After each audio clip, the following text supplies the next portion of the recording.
आज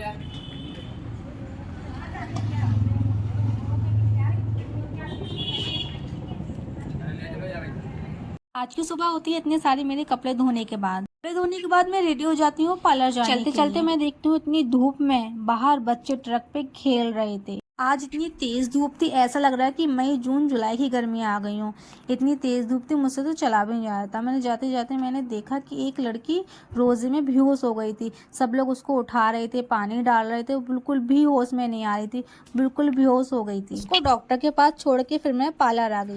पार्लर आके मुझे सुकून मिला। उस लड़की को देख के मेरा ही बीपी लो हो गया था। फिर बात मैंने अपनी फ्रेंड को बताई, वो तो अपनी बातों में बिजी थी। उसने मुझे फुल इग्नोर किया। इग्नोर करने के बाद इतना बिजी कौन रहता है बातों में। मैं उसके सामने से निकल के उसके पास आ गई। उसे पता ही नहीं मैं कब आई। वो अपनी बातों में इतनी बिजी थी, उसने मुझे देखा ही नहीं। थोड़ी देर बाद एक कस्टमर आया। कस्टमर कहने लगा मुझे रीका वैक्स करवानी है। मैंने बोला आपकी स्किन बहुत सेंसिटिव है। उसने बोला नहीं, मुझे रीका ही वैक्स करना स्टार्ट करने के बाद मैंने बहुत आराम से उसको रीका वैक्स का डर था वही हुआ। जहाँ मैंने वैक्स लगाया वहाँ से स्किन थोड़ी सी उसकी निकल गई। वो उल्टा मुझ पे गुस्सा करने लगी कि आपने कैसे कर दिया, मेरी स्किन निकल गई। मैंने उसको पहले ही बोला था आपकी सेंसिटिव स्किन है, आपकी स्किन निकल सकती है, प्लीज़ आप रीका वैक्स नहीं करवाइए, आप शुगर वैक्स करवाइए। कस्टमर ने बोला नहीं मुझे रीका ही करनी है। तो मैंने कहा ठीक है आपके मैं रीका कर देती हूँ। उसके बाद कस्टमर पे करके नहीं गया, बिना पे करे ही चला गया। मुझे इतना बुरा लगा, बिना पे ही करके कस्टमर चला गया। मेरी इतनी मेहनत लगी थी उसमें। मेरी दी ने मुझसे बोला अपना दिल छोटा मत करो, कोई बात नहीं। सबसे बुरी बात क्या है, कोई मुझसे कुछ भी कहे कि चला जाता है। उसके बाद मैंने नमाज़ पढ़ी, फिर मेरे दिल को सुकून आया। मैंने दुआ करी, नमाज़ पढ़ी। नमाज़ पढ़ने के बाद ही दिल को सुकून आता है। और कुछ कस्टमर इतने अच्छे होते हैं कि मैं बता नहीं सकती। जैसे कि ये कस्टमर इतनी अच्छी हैं, ये इन्होंने इतने प्यार से सब कुछ करवाया। ये कुछ भी नहीं कही थी, आराम से सब कुछ करवाई थी, ना बोल रही थी ना कुछ कही थी। अच्छे से कस्टमर फेस पेन के लगाया O3 का पैक। फेशियल मैं पहले कर चुकी थी, इसके बाद मैं लास्ट में सबसे लगा रही हूँ ये मैं पैक। मैं फेशियल करती हूँ, वीडियोज़ नहीं बना पाई, इसलिए मैंने सोचा चलो मैं पैक लगाती हुई वीडियोज़ बना लेती हूँ।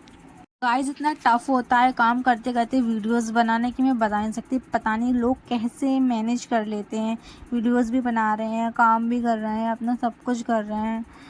मुझसे तो हो ही नहीं रहा था, बट मैं फिर भी कर रही थी। मुझे करना है, मुझे हार नहीं माननी है। मुझे लाइफ में कुछ करना है, कुछ बनना है। होने के बाद मैंने पैक को हटाया।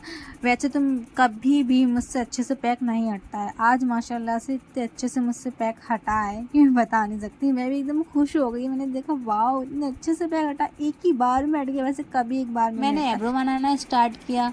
मुझे एब्रो पहले बिल्कुल भी नहीं आती थी। मुझे पूरा 1 साल लगा है एब्रो बनाने में, एब्रो सीखने में। सबसे ज़्यादा टफ काम होता है एब्रो बनाना। एब्रो बनाना आना चाहिए। अगर आपको एब्रो बनाना आती तो आपको पार्लर का पूरा काम आता है। जिस दिन मैंने एब्रो बनाना सीख ली, मैंने सोचा अब तो मुझे सब कुछ आ गया है। पार्लर से फ्री होने के बाद मैं निकली घर के लिए। वैसे तो मुझे रोज़ कोई ना कोई दिखता है मोहल्ले में बातें करते हुए। आज मुझे कोई भी नहीं दिखा मोहल्ले में बातें करते हुए। इस खुशी में मैंने सोचा मैं वीडियो ही बना लेती हूँ। कोई तो दिख नहीं रहा है मोहल्ले। घर आके मैंने नमाज़ पढ़ी, तस्बीह पढ़ी और थोड़ा सा इफ्तारी बना रही थी। तो मैंने सोचा चलो मैं अपनी अम्मी की हेल्प करवा देती हूँ। अम्मी मेरी फुल्की बना रही थी और मैं वीडियोज़ बना रही थी। नहीं, मैंने वीडियोज़ भी बनाई। फिर उसके बाद मैंने अपनी अम्मी की हेल्प भी करवाई। फिर इफ्तारी का टाइम हो गया, हमने सब ने मिल के रोज़ा खोला, दुआ करी आप सबके लिए। इंशाल्लाह आज 18वां रोज़ा है। बिल्कुल भी रोज़े पता नहीं चल रहे हैं, कब आ रहे हैं कब जा रहे हैं, टाइम का बिल्कुल भी पता नहीं चल रहा है। इतनी बिजी रहती हूँ, कब सुबह होती है कब शाम होती है। पढ़ने के बाद मैं फिर से लेके बैठ गई इफ्तारी लेके। मुझे इतनी तेज़ भूख लगी थी, फिर से मैं इफ्तारी खाने लगी। रोज़ा खोलने के बाद कौन कौन इफ्तारी खाता है, सच सच बताना, झूठ और दुनिया का सारा काम खत्म हो जाए। घर का काम तो कभी ख़त्म नहीं होता है। इफ्तारी करने के बाद मैंने देखा इतने सारे कपड़े पड़े हैं। फिर मैंने सारे कपड़े तय करे, अपने तय करे, अम्मी ने तय करे और मेरी एक छोटी बहन भी है, उसके कपड़े मैंने तय किए। मेरी बहन कहने लगी अप्पी आप कपड़े भी तय करने लगी। सब लोग समझ रहे होंगे अप्पी आप कितना काम करती हो। मैंने बोला हाँ करती हूँ, समझ के आ रहे होंगे। मैं कपड़े कर करके मैं थक गई। मैं कपड़े ख़त्म होने का नाम ही नहीं ले रहे थे। एक कपड़ा ख़त्म होता है दूसरा दिखता है, दूसरा तो तीसरा। यार कपड़े ख़त्म होने का नाम ही ले। इतने सारे कपड़े हो गए थे धोते ये बता नहीं सकते। रमज़ान में वैसे ही कपड़े हो जाते हैं, हम रोज़ नहाते हैं, रोज़ कपड़े चेंज करते हैं, इसलिए रमज़ान में ज़्यादा कपड़े हो जाते हैं। तो मैंने जल्दी अपने हाथ चलाए, जल्दी मैंने सारे कपड़े तय किए। गाइस मैं बहुत थक गई हूँ। आज के लिए बस इतना ही। अल्लाह हाफिज़। कल मिलेंगे नेक्स्ट ब्लॉग में। Bye bye.